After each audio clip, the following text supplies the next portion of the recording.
I can give you a couple injuries here. Guys that won't practice today: Sky Moore, Trey Smith is sick. Mike Edwards still on the protocol. Pacheco, his toe, but getting better, and Joe Tooney with the pec strain. So look forward to the challenge of playing the Ravens. Heck of a football team, very well coached. I mean, John does a phenomenal job there as the head football coach, and he knows the whole game. He was a great special teams coach, great secondary coach, and he's been a great head coach. And very proud of him for all that he's done and accomplished. And then Mike, working with the defense. He's not only done it now in the NFL, but he did it at a Division I school at Michigan. Did a great job there, and came back to the Ravens and has really put together a good defense with a heck of a scheme. And Todd's done the same thing offensively. They're playing well. Their quarterback is a spectacular player, and playing well. So as is the other guys, but. It obviously starts with him. So, anyways, with that, time's yours. Andy, just with the ongoing connection between Patrick and Travis, is there a way for you to describe with perspective what that has meant to this whole era really for you guys? Yeah, sure. They've got a special chemistry. I experienced it with Brett and Sharp. I mean, they were phenomenal together, and then I experienced it with T.O. and Donovan, and they were great together. And Deshaun Jackson stepped in, and they had a chemistry there with Jeremy, and then come here, and these guys developed this chemistry.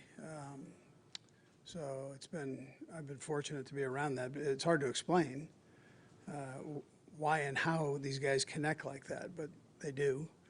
And they both have great feel for the game, and then they have a great feel for what the other one sees and is going to do in a very short time span. So. And just as a baseline of everything else you're able to do, I mean, again, is there any way to summarize how that frees up everything else, your faith in that part of the operation?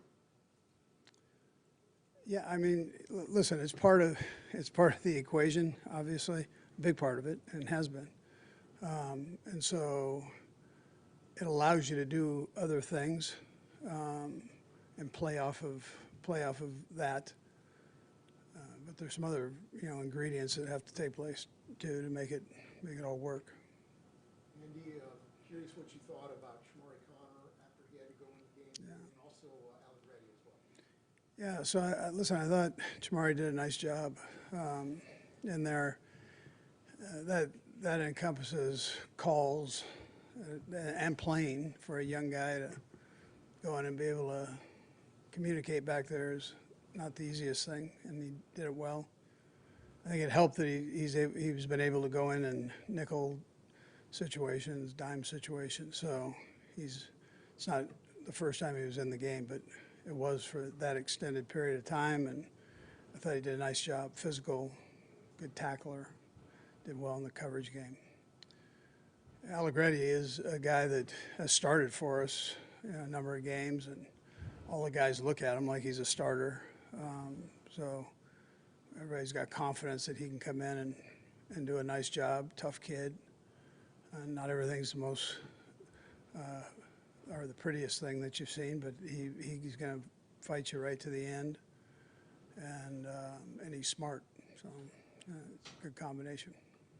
Andy, you've faced plenty of great defenses, but this one being the #1 scoring defense in the NFL with the Ravens, just how complete is this defense you're about to face? Yeah, they do a great job.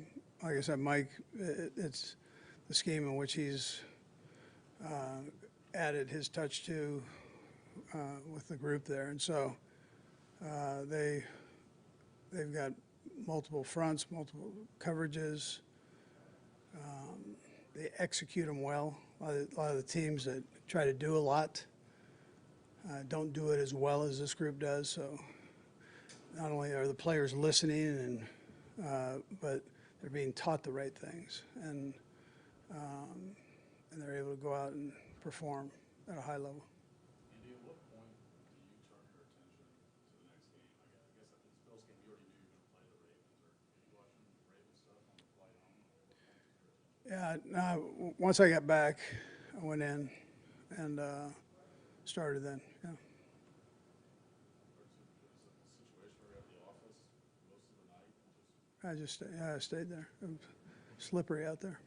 A lot was made last week of finally going on the road in the playoffs. Now having done that, is there a benefit to that, not going back on the road? Yeah, I didn't think much of the, going on the road and playing would be, that much different, because we do it during the season, and you've had some crowds. Green Bay was a wild crowd, loud, packed up there, and other places, that we've gone are well. So I didn't look at it that bad. And then you add on top of that, that's a great environment up there to play a game in. So even though they're against you, it's really, that's football right there. And they love their team, and they're passionate, very similar to coming in here to Arrowhead. So it's a great environment, and that's the way I've tried to look at that. Talking about road games, Andy, just the players really embrace that opposition role. Just how much did it give you any satisfaction seeing them at the end of the game, just kind of loving out themselves and loving being the quote unquote bad guys? You're saying us, being the bad guys. Listen, I thought the guys stuck together, and I would say this at home and away, but again, you're on the road, and that is part of it. It's, but the guys, they stuck together through the ups and the downs of the game, which every game presents, and they kept battling and kept hope. And I mentioned after the game that I thought that was the thing that jumped out at me the most. Not that I didn't think they would do it, but just at the level that they did it. Supporting each other was, and nobody flinched, blinked, and just kept battling. Coach, Andy, what would you say is the reason your running attack has improved considerably in the postseason?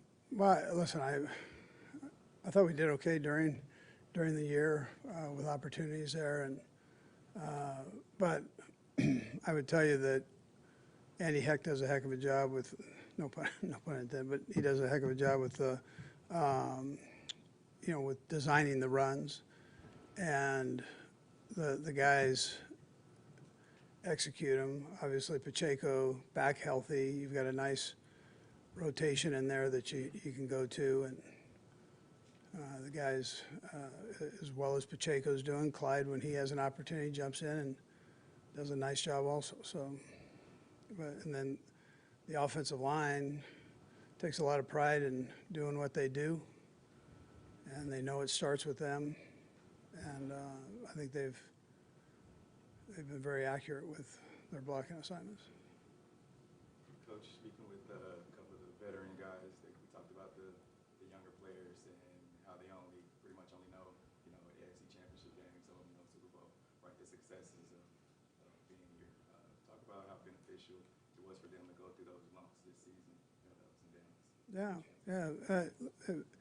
It grows you, right, as you'd say. So, and there's a lot of parity in this league. You better figure that out early. That it's not an easy ride. You got to be able to battle through things, and I can tell the guys, the veterans can tell the guys, but the young guys have to experience that. So, but I thought they handled it well. They kept pushing forward, kind of focused on the job at hand, and that was getting better in some cases, just becoming better at their game. We've got 4 more. We're going to work the room. Go ahead, Pat. Kind of piggybacking off that, as competitive as Pat is, I'm sure there were times he was frustrated with the way things were going and disappointed. We saw it boil over at times. What was your messaging to him, or what conversations did you have with him about just staying positive, believing that eventually you guys will get where you wanted to be? Yeah. Listen, Pat's a perfectionist, and he's competitive. As competitive as any of us right here. I mean, it's and more so. He wants it right around him, but he's willing to teach, that's the unique part. So he's willing to share what he sees with the guys from his sight, and help the guys get into position. As long as they're willing to work, he's all in. And so that's what I saw. And the frustration is more off of feeling urgency and winning games. I mean, that's what he's all about.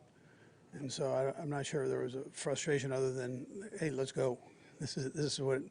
We're playing at the highest level in the world, and if you're going to be as good as we think we're going to be, then the error margin is like this big. So you've got to tighten it down. Andy, between the Saturday Night Live stuff and Travis's relationship with Taylor, I wonder if you've seen that has posed any particular challenge to Travis to keep out the noise this way in ways he may not have had to deal with in the past. Yeah, I haven't really seen it affect him anyway. You know, he kind of worked through some being banged up, and I think that week off there helped him.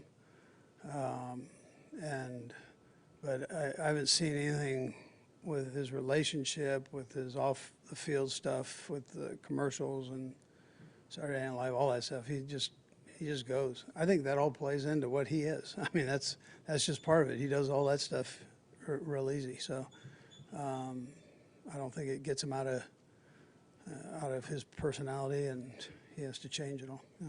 I gather from how you're saying it, that none of that ever posed any extra challenge for you this season. No, not at all. Not at all. No. I mean, yeah, not at all. Andy, in today's game, kind of with the interior pressure that teams try to have, how important has your center and your 2 guards been to Patrick and what he's able to accomplish or want to accomplish? Yeah, that's the shortest distance to the quarterback. So to have strength there inside is important. To be able to stay square as long as you can inside is important. That takes strength. Yeah, that's important. I think it's also important that they're good communicators to the tackles. Those are new guys to the system, so they've helped encourage them along the way and help teach them too. Yeah. Last one. Andy, you've known John Harbaugh for a long, long time. He was already at Philly for a year when you got there. What was it about him that made you want to be on your very first staff? And did you know him at all before that? Yeah, you know, I knew his dad. That's who I knew, and his dad is the best. And so he was real close to Lavelle Edwards. So I did a thing at a hospital one time with the 2 of them when I was a young coach. I was kind of carrying Coach Edwards' bag, you know. So, but I got to know him, and we were like the 3 coaches out of the whole convention that showed up at the hospital. So we spent a couple days together, and I mean, it was great. I never forgot that part. So when I met John, I'm going, man, if you're half as good as your dad, you're on. So it didn't take very long, and he is that. You know, he's had a great mentor, and obviously both brothers are tremendous guys. Yeah. All right, thank you. Okay, good. Yeah.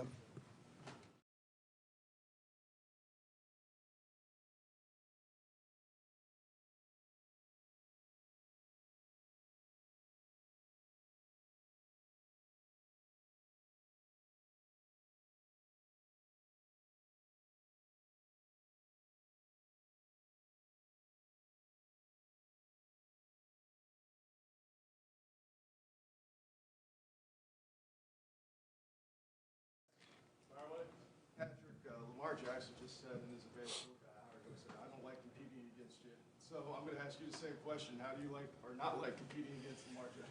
Yeah, no, it's challenging. The way he's able to just be a competitor and score the football, obviously, and then their entire team. I mean, it's a tall task. You got to go out there and play your best football, and if you make any mistakes, it seems like the game's going to go the other way. So we've been able to play in a couple games, not in a few years now, but I've admired watching him from afar and know that it's going to be a great challenge for us every time we go up against him. Is there a type of challenge facing a guy like that who's at the high level this year? Yeah, no, I mean, he's going to be the MVP for a reason. I mean, he goes out there, he leads his team, he scores, he runs, he throws, he does whatever it takes to win, and that's what the greats do. And like I said, it'll be a great challenge for our defense, but also a great challenge for our offense going against their defense. So it's going to take a full team effort if we want to find a way to get a win. Are there parts of his game that you particularly appreciate? Yeah, I think the biggest thing that you like to see in other quarterbacks is how they improve every single year. And obviously, everybody talked about his running, but you can see how he's developed as a passer, throwing from within the pocket, arm angles, making the accurate throw in big situations and big moments. And that's what the great quarterbacks do. And he continues to get better and better every single year. And so I knew we were going to play in a lot of games like this as our career's gone on, and I'm sure this will be the first of many. Patrick, do you ever, or have you ever over the last 5 years taken a step back just with appreciation of the streak you're on of getting to this team every year? Yeah, I mean, you do after the season. You're so motivated and focused on week in, week out, day in, day out, trying to find a way to get to the Super Bowl and obviously try to win it. But I do have an appreciation for where I ended up, the players that I have around me, the coaches that I have around me, and the organization that I'm in, and that we're lucky enough to be in this position. But that's stuff that you want to look at when you're done playing. So right now, I'm just focused on today and how I can get better. As a follow-up to that, other teams have drama, right? There's some drama down in Dallas with players sniping family members and all that. That never seems to happen here. Is that why do you think you guys are all on the same page where other teams maybe struggle with that? Is it Andy? Is it Clark? Is it you? Is it what? Why do we not ever see that seemingly for this team? Yeah, I mean, it's Coach Reid. I mean, the mindset that he comes into the building with every single day, the leadership that he has. He comes in and we're about ball. We're about having our brothers back, going in there and doing whatever we can to win, but at the same time love each other and get the best out of each other every single day on and off the field. And that's kind of the culture that I got brought into, so I can't take claim to that. That's stuff that he had going for a long time. Patrick, just with you and Lamar, 2005 was the first NFL Conference Championship with two black quarterbacks. Last year, you and Jalen, first in the Super Bowl. Now it's going to be first AFC Championship with two black quarterbacks facing off. Just with Lamar Jackson's criticism, the quarterbacking comments, stuff like that, is that something you look at and take into account of just how some people perceive other black quarterbacks versus how they perceive you? I think so in a little bit, but I mean, to me, there never was criticism because you just cut the tape on and watch him play. I mean, dude won MVP like his first full year starting, and he was throwing the football, he was running the football, he was doing whatever it took to win. And so I think we started to break through that mold now, and the quarterbacks that came before us kind of set that standard, and we've been able to kind of keep rising the level to hopefully even higher standards, and hopefully the kids behind us do the same. But I'm glad to see that the level that he continues to grow and get better and better. But obviously, I don't want him to play great this weekend, but I am glad to see where he's gotten to. Patrick, Coach Reid was asked about your connection with Travis, especially in the postseason. He said it was hard to explain why you guys connect the way that you guys do. So I'm going to give you a shot at explaining it. Why is it that you guys are able to connect so successfully, especially? Yeah, I think it's just at the end of the day, we want to compete. We want to go out there and win. We don't care how it's done. We don't care if we have a lot of yards, a lot of touchdowns. We just want to win. And you can see that when you hear him talk. It's about everyone's success, not just his. And I respect that. And it's kind of, like I said, he was here before I got here, so I could see that from day one I stepped in the building. And so when you have a bunch of guys that really want to win no matter what it takes, and no matter who gets the shine, that's when you get the great football teams. One other thing related to Travis, Andy also spoke about this, that all the stuff that he's had, the SNL stuff and Taylor, almost plays into his personality. But I wonder what it's been like to be around that this year and sort of for you, but also what you think it's been like for him to have that heightened attention that way. I mean, Travis has always been Travis. I mean, at the end of the day, I mean, it's been cool to watch for me because, I mean, obviously he has all that attention, but he's just been himself the whole time. He's still Travis Kelce. He still will walk through the stadium and treat every single person like they're his best friend. and he's going to be like that in the locker room every single day. And so it hasn't been any different to me. I've come to the building, come to work every single day, and lucky enough that I have a lot of great players around me, and Travis is one of them. Just looking back a couple months, I'm sorry, but I don't think we ever spoke with you about what it was like seeing him on Saturday Night Live and what that said about him. No, I was. It was really cool. I was sad I didn't get to make it. I was one of my best friends growing up. Bachelor party was that weekend, and so I was a groomsman in the wedding. So it'd been tough to tell him I couldn't go. But being able to watch that, I know it was a dream of his. He knows all the skits from guys that have been Saturday Night Live growing up, and he was always telling me ones from like before I was even born. I'm like, Trav, I'm not the same age as you, dude. I don't know what that is. He's definitely, it was something that a goal of his to just be on the show, but to be able to host it, and he crushed it, man. I mean, that's something that hopefully longer down the line, if we'll keep hanging him on, that he'll be able to do more of that type of stuff after he's done playing football. So Patrick's got to go tomorrow too, guys. We'll just do the final three starting with Todd. Go Todd. I asked Andy about how you warded off frustration, what he did to help you work through it. He mentioned you being willing to teach and willing to work with the guys. Where does that come from, and why do you approach it that way? Yeah, I mean, I think it just comes from the guys before me. I mean, Alex Smith is the prime example. I mean, he was playing great football at top level, and he was teaching me at the same time. And it's about just trying to make everybody better. We want to win every single week. That's just how it is in the NFL. But you're not going to. So all you can do is get better each and every week, win or loss. And the guys did that, and that's why we're sitting in this football game now, and we're going to try to do our best to try to win this game and get better for the Super Bowl after this. Sam? Patrick, what's just the challenge? I know you guys have done this before, but the challenging process of moving on from an emotional high of a playoff win and reach Yeah, I've learned it just from doing it, having those experiences. But I think your ultimate goal is to get to the Super Bowl. But it takes a day-by-day process, step by step, and I've just learned to you celebrate, you have those emotions, and then you come in that Monday and you wipe it all clean and you go back to game planning again, and you really want to celebrate. You hope to have that parade, and that's when you can really celebrate. And I try to keep that in the back of guys' minds is, yeah, it was awesome, we won the game, let's celebrate, we land off the plane, now we're moving on to the next week. Blair?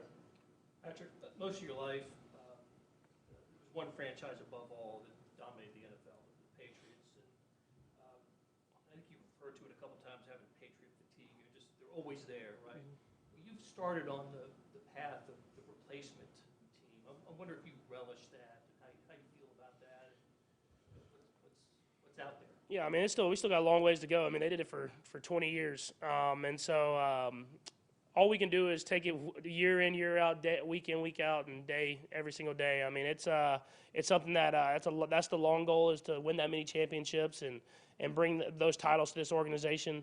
But all we can do is focus on the Ravens this week, and that's what we're trying to do. Thanks, Patrick.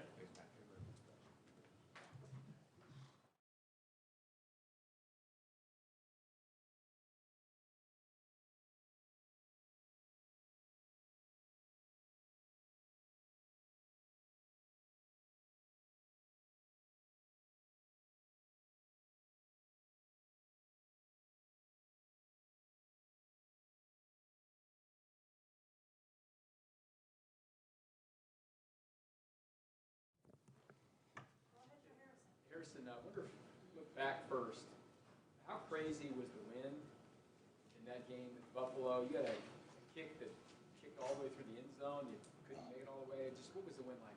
Yeah, it was tough. I guess the wind wasn't super intense. I think the game against the Dolphins, the wind was higher, but the Bills stadium is definitely lower. So that wind was coming like from the west, I think. And because their stadium's so low, we were experiencing all of that wind. Whereas if you have a stadium like Arrowhead or a bigger stadium, the wind's coming from way up high and then it's dipping down and it's kind of swirling more.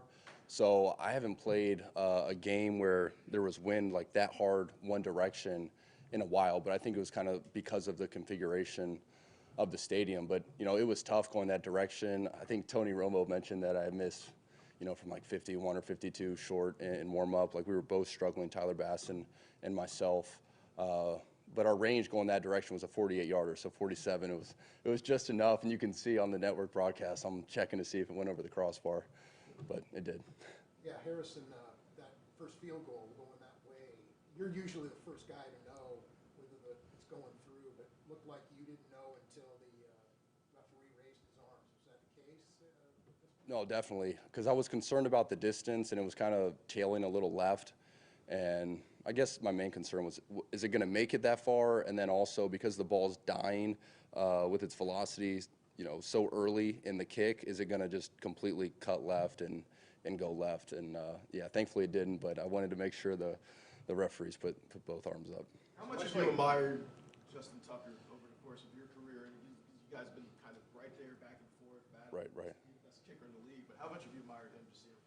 Yeah, so, I think Tucker's on year 12. I'm on year 7, so he's got, fact check me, he's got more years than I do. But I remember when I was in college, at least, just on YouTube, and I guess probably even senior year of high school, going on YouTube and seeing his, he posted one workout where he's in his Texas, clothes out in their stadium, and he's just, hitting 10 kicks in a row, moving the tripod around and just watching his form, and then seeing when he replaced Billy Cundiff for the Ravens and how he came in as a rookie free agent guy and really made, a big difference for their team. And I don't know what the career field goal percentage was when he came in the league, probably, I don't know, around 86 or so. And then boom, he's at 90 plus and he's stayed there for such a long career, no injuries. He makes it look effortless, and I think he's really kind of changed the kicking game and, pushed it forward, which is great. So now all of us young kickers, we have, someone we can look to and say, it is possible to make these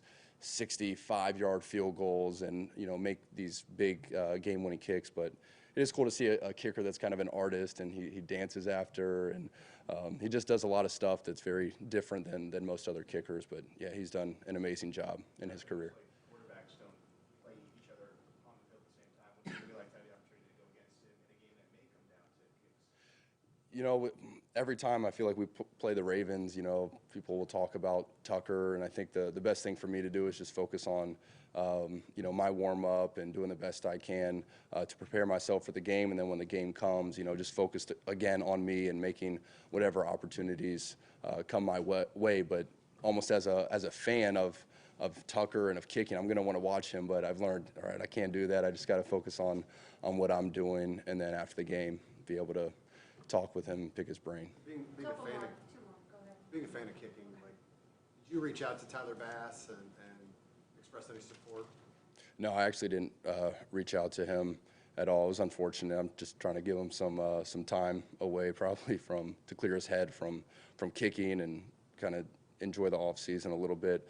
But I'll probably text him later on this off season. He's a guy that went to Georgia Southern, so I kicked with him in the off seasons, him and Younghoe Koo, and he's a great kicker, and I really think he does a great job.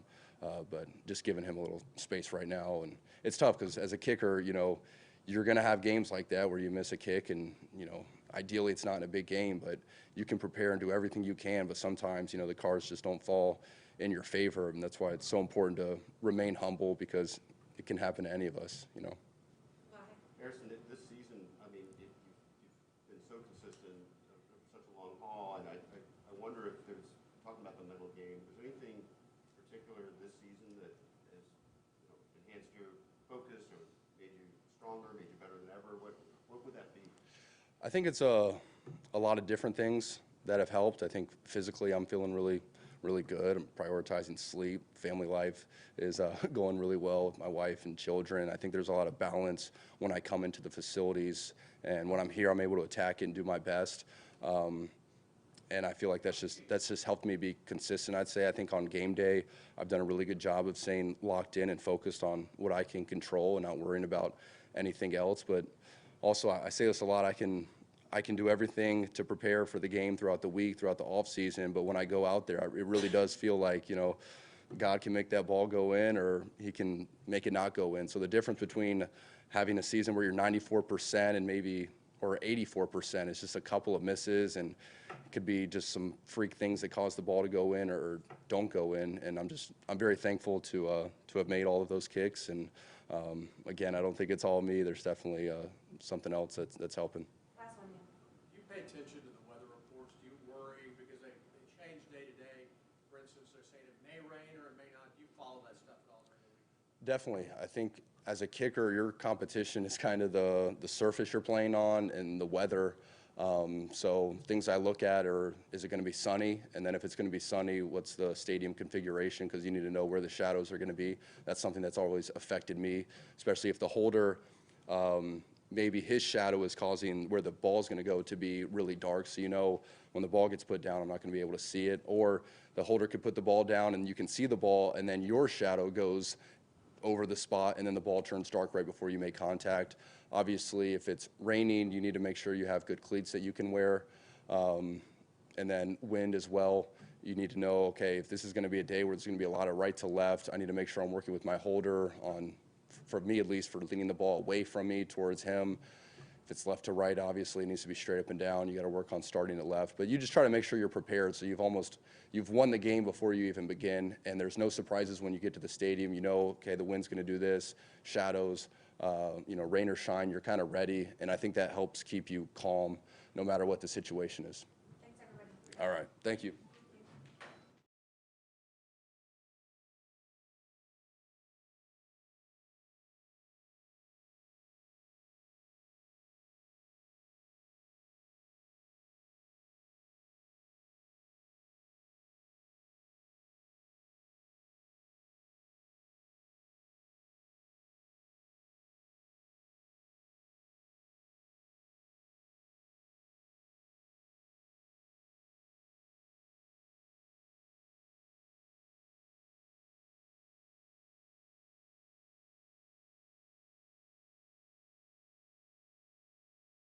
Perspective on Patrick, Travis combination from different vantage points across the field and playing with them. I just wonder what it was like when you did go against them, but also what it's like to see now. I'll tell you what, it's a hell of a lot more fun to play with them than it is to play against them. That's first and foremost. When I was with Houston, we played against Travis. It's just a tough matchup because those guys are both so cerebral and smart, played a lot of football, and their chemistry is at a level that they're able to create their own routes, so it's almost impossible to defend. You know, you're planning on what you see on tape, and then you get to the game, you see the same formation, he does something different based off of what he sees, and they're on the same page that they're able to get the ball to each other. So truly a dynamic and special relationship that those two have, both on the field and off the field. And like I said, it's a lot more fun to be on this side of it than be the guy defending it. Speaking of tough matchups, you guys just faced a running quarterback who presents a big challenge. And John, I know you got him in the ribs on one of them, but how different is Lamar, and how do you have to adjust? Yeah, all of them. All of them are unique. I mean, Lamar's athleticism is second to none. His strength, his power, the way that he's able to run the ball, his speed to get around the edge and get north and south. All of those things are a big challenge for us that we're going to have our P's and Q's knocked out on. Try and contain him in the pocket as much as we can and make sure that we get him on the ground those times that he does run. He can still make all the throws like everybody else. I mean, you get to this level in football, all the games are at the highest level that you can possibly be. You got superstar quarterbacks, you got superstar tight ends, you got skill talent across the board. The offensive lines are all physical and aggressive. Defenses are good.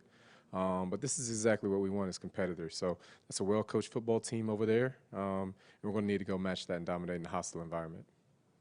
Justin, you played against Lamar in Baltimore with Houston before. You haven't played with the Chiefs. What were your memories of those games early on in your career? Yeah, one is just the physical nature of the way that they play. They kind of try and wear down defenses. They run the ball, and a lot of teams are able to match that in the first half. And then they come out in the second half, and then, you know, they start to beat down on them, and that's when they really start having success and start running the ball down people's throats. So the biggest thing is to have that intensity and run discipline the entire game, not just when everybody's juiced up in the first half, but to come out at halftime and have that same level of intensity and will to tackle, will to take on blocks, will to be physical the second half through however long it takes to finish the game. So and I think that would be a major key for us, is to maintain that discipline and physicality the entire length of the game. Justin, what's been the success? We got two more. Justin, what's been the success for you guys in the second half? The last 7 games, you won limited teams to 7 points max. What has it been about the adjustments you guys have made? Yeah, that's the Spagnuolo effect. You know, we make adjustments at halftime. We have the players that's able to take in those adjustments, and some of the things that we put in, we don't even practice throughout the week, but it's just based on what we've seen and what we've been getting throughout the day. And we put it in and we go out and execute, and good things tend to happen. We believe in him wholeheartedly. He believes in us, and we believe in each other. Nobody goes out and tries to play hero ball. We just play the defense, play our responsibility with intensity and a little bit of violence. And, good things happen. It sounds like Mark Andrews is going to be back for this game. What's that challenge like, especially considering there's no recent tape necessarily to look at? Yeah, but another guy who's savvy, been in the league a while, runs really good routes, great hands, big red zone target, and that'll be major for him to get him back. I think they'll be able to run a lot more 12 personnel with him and Isaiah Likely, who's really been able to shine in Mark Andrews' absence. So I think that'll be dynamic for him to get both of them back, and we're going to have a game plan for both of them. Thank you, everyone. Appreciate it.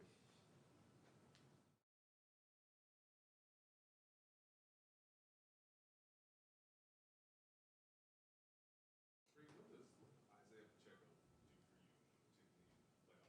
games where you know physicality is what we always. Yeah, that's it. Just his physicality he plays with, the intensity he plays with. That's the kind of stuff you need during playoff football. So he does a really good job with it. Do you have a sense of how the room feels about Nick Allegretti when it comes to just confidence level? Yeah, Allegretti's a great player. He's been around for a long time, a ton of great experience. He's played in huge games before, and whoever's up this week is going to do a great job. You've had some troubles on some of the snaps, some low snaps. What do you do to try to correct that? Go off to the side? Does Pat go with you? Do you just fire a couple extra times and try to correct that? Yeah, just like you said, get extra snaps in during the week, things like that, and just kind of move on to the next play and make sure you're doing it right the next play. Have you seen Joe in rehab before? Because he's very durable. He's kind of an Iron Man-like guy. I mean, what do you say about his type of rehab and making sure that he could be ready for Sunday? Yeah, he's just a tough guy. He does all the things the right way. So, that's just kind of how Joe is. You talk about the Ravens defensive front with their Yeah, I mean, they're a great defensive front. They have a great defense, really physical, really aggressive, and it'll be a tough challenge for us. But we're excited about it, and we're ready to get rolling. Is Matt BK as good a nose tackle as you've seen on film this year? Yeah, he's really talented, really athletic, really strong, great with his hands. So he's a really good player. Okay, thanks, Creed.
A lot of people have said your running style, and some people said that you fight the grass, and there's been a lot of.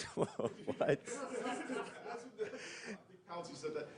Which one have you seen that you say, hey, yeah, I think you're right on with that running style of mine? I'll say the funniest one that I thought was they said I run like I bite people. Like I ain't no zombie. Like that was crazy. Like So that was one of the funniest ones. You said I run like I bite the ground, bite the grass. Yeah, that's crazy. So it's a great opinion, I guess, to have on the way I run. For me, it's just being determined and understanding that I have a goal to achieve and we want to get the job done. Are you angry when you're out there running? Absolutely.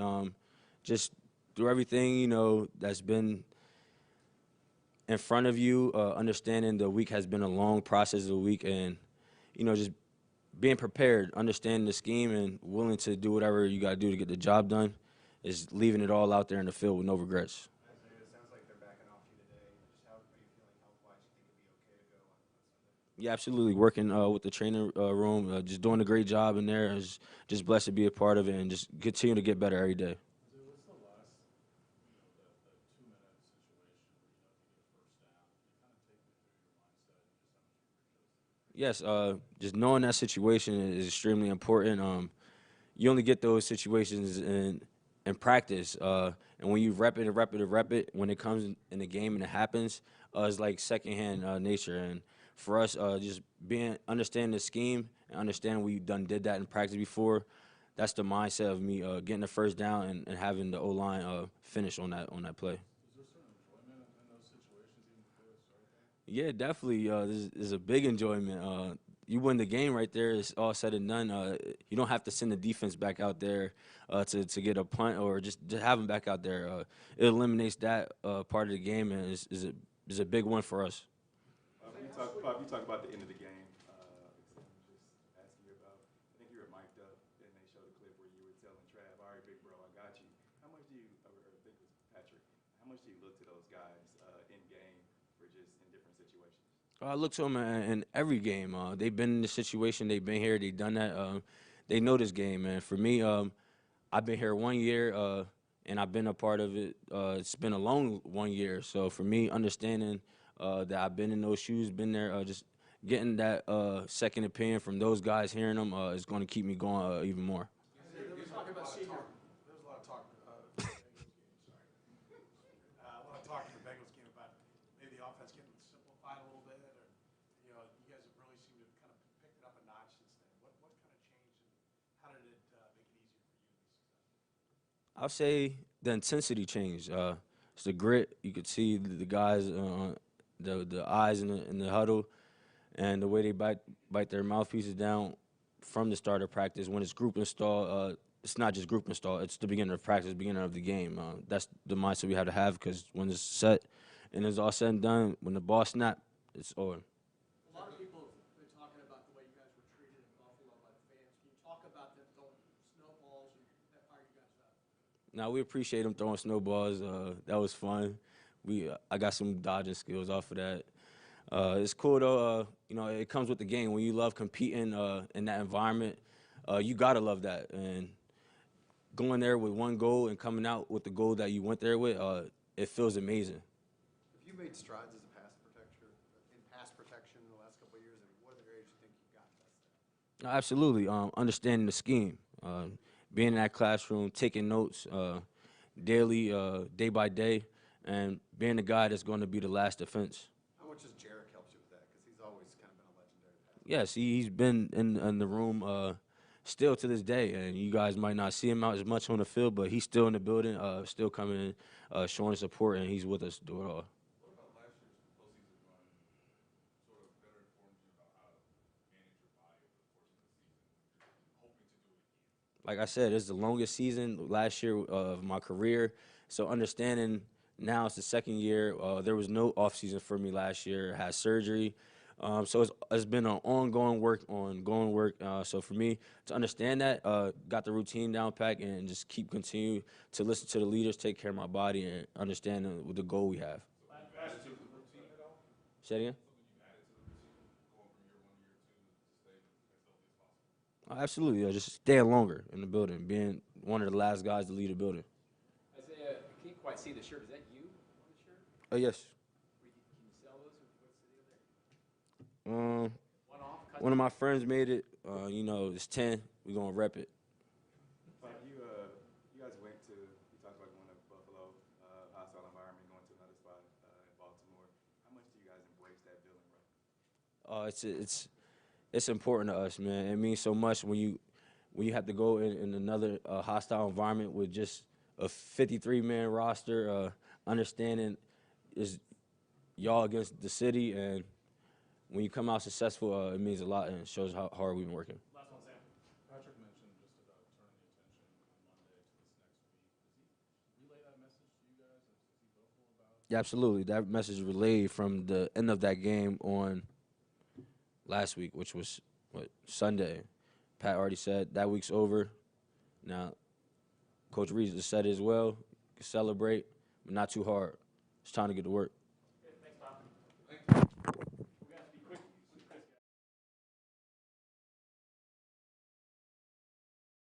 I know it's not your side of the ball, but I wonder if over the years you've developed an appreciation for what Patrick and Travis can do together. Absolutely not. No, I'm just playing with you. I think it's more so a collective effort. Offense over the years I've been here, which is 8 years, has been remarkable. Have saved us a lot of games, have won us a lot of games, and it's defense as well. Sometimes defense gets overlooked because of how outstanding our offense has been over the years. But if you take it down in the playoff of the last 4 to 5 years, I think defense has played a significant part in it. So as well as Patrick has been, you got to give kudos to the defense and Spags. Let's go to Surrey. Chris, how challenging is Lamar Jackson? You faced him before. What do you have to be mindful of in trying to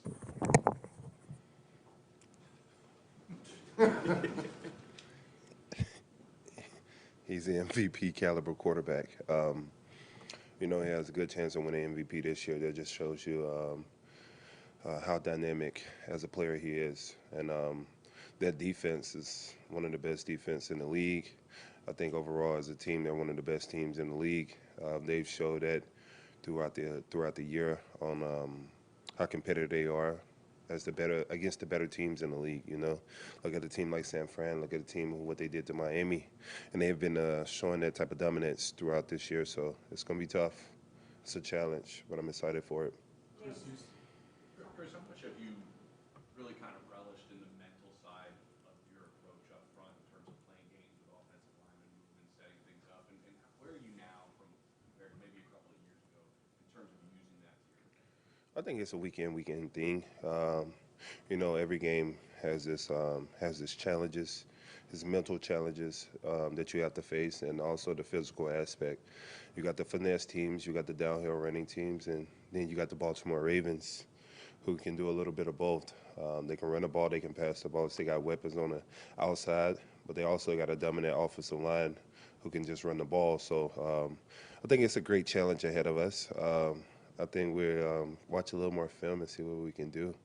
Chris, what's just the appreciation level for the fact that you've been in this game here 6 straight years?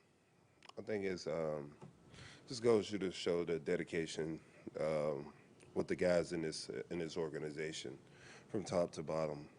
Whether it's the coaches, whether it's the players, I don't think individuals can get you this far in this league. It takes a team, collective effort, and I think it's a lot of dedication, a lot of support, and a lot of unselfishness amongst that, and a lot of commitment from guys, from the practice squad guys, from your role players to your leaders, and with that, a little luck, and Chris, it seems like you had some good interaction with the fans in Buffalo. How much did you enjoy the opportunity to go on the road in the postseason with Patrick? It was amazing. Barbell Tavern in Buffalo,